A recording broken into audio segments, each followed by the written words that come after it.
गांव के मुखिया ने एक आदमखोर जंगली सुअर को पकड़ लिया और तय किया कि इसे पकाकर राजा भोज रखा जाएगा, जिसमें पूरे गांव के बूढ़े बच्चे शामिल होंगे। लेकिन तभी एक बुजुर्ग शिकारी की नजर कुछ गड़बड़ी पर पड़ी, क्योंकि यह सुअर तो आकार में बहुत छोटा था। वह तो वैसा था ही नहीं जैसा उसने पहले देखा था। अपने संदेह की पुष्टि के लिए शिकारी ने अपनी बड़ी तलवार उठाई और सुअर का पेट चीर डाला। गनीमत रही कि सुअर बस मरने से पहले की आखिरी हरकत कर रहा था, वो जिंदा नहीं था। शिकारी ने जल्दी से उसका पेट काटा और अंदर से चीजें निकालने लगा, और अगले ही पल उसमें इंसानी शरीर के कुछ हिस्से मिल गए। शिकारी ने तुरंत अंदाजा लगाया कि यह शायद असली आदमखोर सुअर की मादा पत्नी थी। लेकिन गांव वाले तो अभी भी बेखबर थे। वो गाना बजाना कर रहे थे, रैप कर रहे थे, और मादा सुअर को सुनहरी चमक में भूनकर खाने की मेज पर सजा दिया गया था।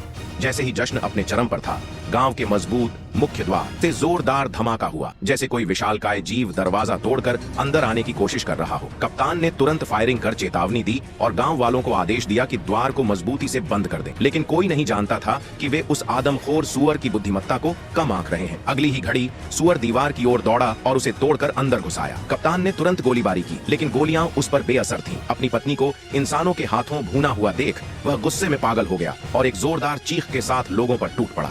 महज 2.5 सेकंड में उसने गांव के आधे से ज्यादा लोगों को मार डाला।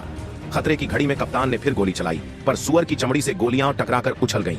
जैसे जैसे सुअर पास आता गया, कप्तान डर के मारे पेशाब कर बैठा।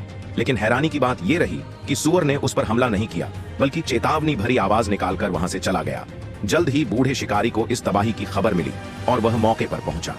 मरे और घायल गांव वालों को देखकर वह गुस्से से कांप उठा और तुरंत एक टीम बनाकर पहाड़ों की ओर निकल पड़ा, उस आदमखोर सुअर से बदला लेने।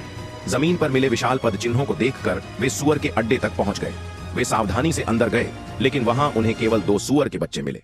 कप्तान ने एक बच्चे को तुरंत उत्तर पश्चिम भेज दिया और दूसरे को सुअर को फांसने के लिए चारा बनाया। जैसे ही वे आग जलाकर वापस लौटने लगे, उनका सामना अचानक उस आदमखोर सुअर से हो गया। डर के मारे सबके मुंह सूख गए और पेशाब निकल गया। सुअर ने हमला किया और सब इधर उधर भागने लगे, पर 2 टांगों वाले भला 4 टांगों से कैसे भागते। सुअर का पीछा करते करते वे लोग मुश्किल से एक फैक्ट्री तक पहुंचे। तभी सुअर भी उनके पीछे वहां पहुंच गया। संकट की घड़ी में वीरा की नजर पास के एक लिफ्ट पर पड़ी। उसके दिमाग में एक योजना आई। आवे ने शोर मचाकर सुअर का ध्यान अपनी ओर खींचा।